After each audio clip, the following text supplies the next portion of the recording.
Bienvenidos a Perú Conectado, donde te cuento las noticias más impactantes e importantes del momento. Comencemos. En el Congreso peruano, una congresista muy conocida, progresista, Susel Paredes, ha presentado un proyecto de ley para poder criminalizar los mensajes de odio. ¿Quién define odio? Pues ella misma. Otra cosa importante que tenemos que tomar en cuenta es la lucha contra las ONGs, que son los brazos mediáticos, políticos, que llevan a cabo estas agendas ideológicas en los países y que muchas veces ponen la agenda política en nuestros países. Esta otra ley que logramos aprobar, donde protegemos la indemnidad sexual de nuestros niños y adolescentes. Usted cuando vaya al Perú, ahora, usted va a llegar al Aeropuerto Internacional Jorge Chávez. Antes allí decía mujeres y abajo mujeres en toda su diversidad. Tuvimos que hacer la batalla y aprobamos esta ley donde hemos dicho, a partir de ahora los baños van a ser usados según el sexo biológico. Y esto se aprobó. Que ver también con la lucha cultural, con la lucha política, con la lucha espiritual. Y justamente es un derecho que hoy tenemos los seres humanos que está siendo completamente maniatado, amordazado. Y debo decir que es el derecho que hoy está recibiendo las amenazas de todo este sistema globalista, elitista, desde la ONU, la Corte Interamericana y la Comisión Interamericana de Derechos Humanos, que nosotros tenemos que conocer muy bien para poder enfrentar esta amenaza. Muy bien, por ejemplo aquí, los estándares interamericanos sobre la libertad de religión y creencia. Este estudio fue elaborado por la Comisión Interamericana de Derechos Humanos por encargo de la Organización de Estados Americanos, OEA. ¿Y qué ha dicho la Comisión Interamericana en este estudio? Así se llama, estándares interamericanos, es decir, límites, fijación, ¿no?, de cómo debería ser nuestra libertad religiosa. Estos grupos ahora pretenden decirnos en qué creer y cómo creer. En este documento vamos a encontrar varios puntos importantes que queremos resaltar. Ojo, esto está vigente, es un documento de la Comisión Interamericana de Derechos Humanos que los jueces y autoridades en todos nuestros países tienen que acatar. Por ejemplo, el fundamento 126 dice lo siguiente: las instituciones religiosas pueden tener opiniones diversas, dice, sobre cuestiones relacionadas con la orientación sexual y la identidad de género. De plano ya colocan esto como una verdad, ¿no es cierto? Pero en ningún caso sus autoridades deben incitar a la violencia o al odio. Es decir, tú tienes libertad religiosa, tú puedes expresar tus ideas, tú puedes expresar tu fe, pero un momentito, hasta que no vayas en contra, ¿no?, de los derechos de la identidad de género y tampoco fomentes la violencia o el odio. Y la pregunta es, ¿quién define lo que es odio? ¿Nosotros o ellos? Evidentemente ellos. Entonces ellos nos van a decir ahora hasta dónde llega nuestra libertad religiosa. En el Congreso peruano, una congresista muy conocida, progresista, Susel Paredes, ha presentado un proyecto de ley para poder criminalizar los mensajes de odio. ¿Quién define odio? Pues ella misma, ¿no? Para ella, por ejemplo, decir que el matrimonio es la unión entre un hombre y una mujer puede ser considerado un mensaje de odio hacia la comunidad LGTB, por ejemplo. Si yo digo los niños tienen pene y las niñas tienen vagina, eso puede ser considerado un mensaje de odio contra los transexuales. Entonces me van a decir transfóbico, homofóbico, homo-lesbo-transfóbico, ¿no es cierto? Y así se van inventando las palabras. Primero nos catalogaban de retrógradas, ¿no? Nos catalogaban de extremistas, de fanáticos religiosos. Pero como vieron que esos insultos no hacían mella en nosotros, escalaron un poquito más y ahora comenzaron a patologizarnos. Y dijeron, ustedes son homofóbicos, transfóbicos, homo-lesbo-transfóbicos. Es decir, padecen de una fobia a pesar de que la misma OMS no ha reconocido tales fobias. Pero ya eres un fóbico de cualquier cosa. Pero como vieron que eso tampoco les funcionaba, escalaron un grado más. Y ahora nos llaman delincuentes. ¿Por qué? Porque ya estamos fomentando mensajes de odio. Y ese mensaje de odio tiene que ser criminalizado. Entonces ya no merecemos siquiera el derecho de hablar, sino que inmediatamente tenemos que ser encarcelados. Y por eso es que se fomenta este tipo de estándares.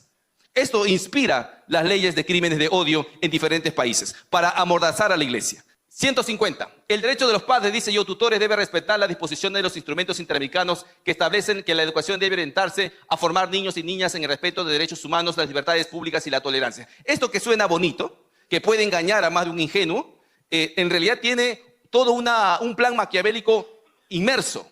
Y es que derechos humanos hoy, lamentablemente, está siendo distorsionado. Hoy ya no hablamos de los derechos humanos como tales. Hablamos de pseudo derechos que se visten bajo el ropaje de derechos humanos, como el derecho al aborto, el derecho a la identidad de género, el derecho al matrimonio homosexual. Por ejemplo, la Corte Interamericana en el año 2017, en una opinión consultiva, señaló que el matrimonio homosexual es un derecho y que los Estados miembros tienen que acatar ese derecho. Así también el aborto y la identidad de género, por ejemplo, que también en más de una sentencia así lo ha resuelto. De tal manera, dice que los padres, o sea, ustedes, los padres, las madres, tienen que enseñar a sus hijos sobre estos nuevos derechos humanos. Es una obligación que le impone la Comisión Interamericana de Derechos Humanos. Siguiente. Los estados, dice, deben respetar la libertad de los padres y, digamos, asegurar la educación religiosa y moral. Hasta ahí todo bien. Pero, acá llegó el pero, conforme a las normas mínimas prescritas por el Estado, que también deben respetar los derechos humanos. Es decir, si mañana se aprueba el aborto o el matrimonio homosexual o cualquier otra ley, entonces hasta ahí llegó tu derecho a la libertad religiosa, colocando al Estado como Dios, ya no tu conciencia, ya no tu fe, sino ahora vas a obedecer al Estado. ¿Se acuerdan cuando Pedro fue llevado ante el Sanedrín? ¿Qué le dijeron los sacerdotes? Estás prohibido de hablar de Cristo. Y Pedro dijo, sí, claro que sí, Romanos 13, ¿no? Hay que obedecer a las autoridades. ¿Eso dijo Pedro? No, él siguió predicando de Cristo.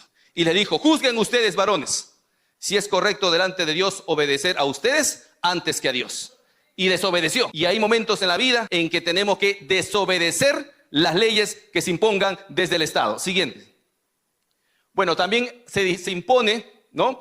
Y dice, la imposición de una agenda de género que implica un sistema de enseñanza pública de carácter laico con un plan de estudios no sexista que promueva una cultura de igualdad de género. Aquí también nos están imponiendo su religión. Al respecto, alertado, dice, este es un asunto de creciente importancia y debate debido a las restricciones que algunos grupos religiosos, es decir, nosotros, organizaciones de padres e incluso estados proponen a la enseñanza sobre la prevención del embarazo adolescente, la educación sexual o el respeto a los derechos de niños, niñas y adolescentes. Es decir, somos un grupo hostil. Somos un grupo enemigo. Por eso es que después se desata la persecución contra la iglesia. Porque de plano ya se nos está identificando como los culpables de que estas ideologías no se rieguen por todo el mundo. Es decir, somos un dique de contención, una barrera que está puesta justamente para evitar que la sociedad se pierda. Por eso la Biblia nos llama sal y luz de la tierra. Porque justamente esto hacemos y ellos mismos lo reconocen. Dice, el relator especial sobre libertad de religión o de creencia se ha referido a la reducción de los programas de educación sobre salud reproductiva y sexual en Brasil, Chile, Colombia, Ecuador y Paraguay a raíz de la presión ejercida por grupos religiosos. Es decir, nosotros seguimos siendo los culpables. Pero esto no lo van a tolerar más. Por eso es que ahora están promoviendo las leyes que criminalizan el odio en los países, para que ellos definan lo que es odio. Siguiente, por favor. Por esa razón es importante que desde nuestras esferas podamos luchar contra esta arremetida ideológica. Y por eso que son tres los aspectos fundamentales que debemos fortalecer. Primero, debemos fortalecer la objeción de conciencia como un derecho humano. No podemos dejar esta situación. Tenemos que lograr que se tipifique en todos los países el derecho a la objeción de conciencia, porque esto va a ser el remedio personal que cada uno va a tener frente a la imposición ideológica. Siguiente. Justamente en el Perú, hace unos meses, aprobamos en la Comisión de Constitución la ley que permite el fortalecimiento de la objeción de conciencia. Esto está a punto de entrar al Pleno. Si esto se aprueba, sería la primera ley en Latinoamérica que va a proteger la objeción de conciencia. Siguiente, por favor. Segundo punto que tenemos que fortalecer es la soberanía nacional. Y es que esta es una agenda extranjera, no creada en nuestros países. Por tanto, el fortalecimiento de la soberanía va a ser trascendental. Siguiente. Y por esa razón es que también desde el Congreso de la República aprobamos una ley para que los jueces peruanos no deban acatar más las sentencias o la sentencia de la Corte Interamericana que se entrometa en nuestro país y donde el Perú no ha participado. ¿Ustedes se acuerdan del caso Beatriz? ¿Se acuerdan del caso Beatriz donde se quería imponer el aborto en el mundo? Muy bien, esa sentencia, por ejemplo, donde el Perú no ha participado, no sería acatada en nuestro país. Esta ley tiene que ser replicada en todos sus países para que no se imponga el llamado control de convencionalidad, que no es otra cosa que un sistema de dominación internacional. Siguiente.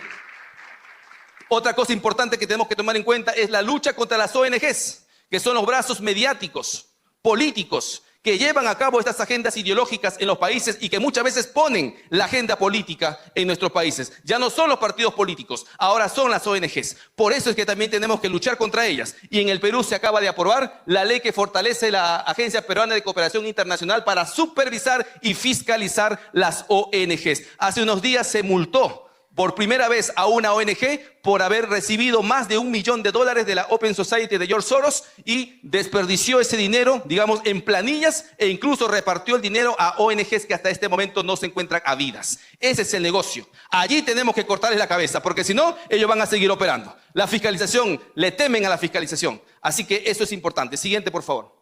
Bueno, esta misma noticia vista desde el otro lado, por Amnistía Internacional. ¿Qué dice ahí? Modificatoria de la ley APSI allana camino a la impunidad. Claro, por supuesto que van a reaccionar. Pero, evidentemente, esto lo único que muestra es el buen trabajo que se está realizando. Siguiente.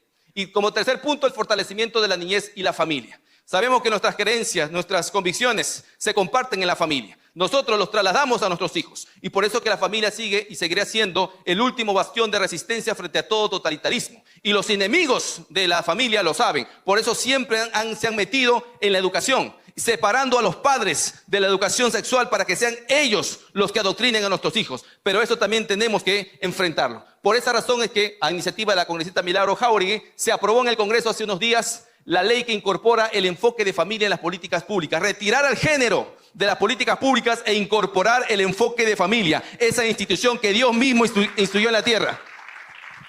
Y luego tenemos esta otra ley que logramos aprobar, donde protegemos la indemnidad sexual de nuestros niños y adolescentes. Usted cuando vaya al Perú, ahora, usted va a llegar al aeropuerto internacional Jorge Chávez. Antes allí decía mujeres y abajo mujeres en toda su diversidad. Es decir, un hombre que se autopercibía mujer podía ingresar al baño de las mujeres, a pesar que en el Perú no existe ley de identidad de género. Tuvimos que hacer la batalla y aprobamos esta ley donde hemos dicho, a partir de ahora los baños van a ser usados según el sexo biológico para proteger a los niños, a las niñas y a los adolescentes. Y esto se aprobó. Sin embargo, salieron los detractores diciendo que esto era una ley transfóbica. Como si los derechos de los trans estuvieran por encima de los niños. Le hicimos recordar el interés superior del niño en nuestro país y eso finalmente fue lo que triunfó. Hoy es una ley vigente, gracias a Dios. Siguiente, por favor. Bueno, y lo último, ayer Elizabeth nos hablaba sobre las denuncias falsas, que también es parte de esta destrucción de la sociedad. Ya hemos presentado la ley para sancionar a los que presenten denuncias falsas en el marco de los procesos de violencia familiar. Eso también es importante para defender a la familia. Bueno amigos, eso fue todo. No olviden suscribirse al canal y compartir el video. Hasta pronto.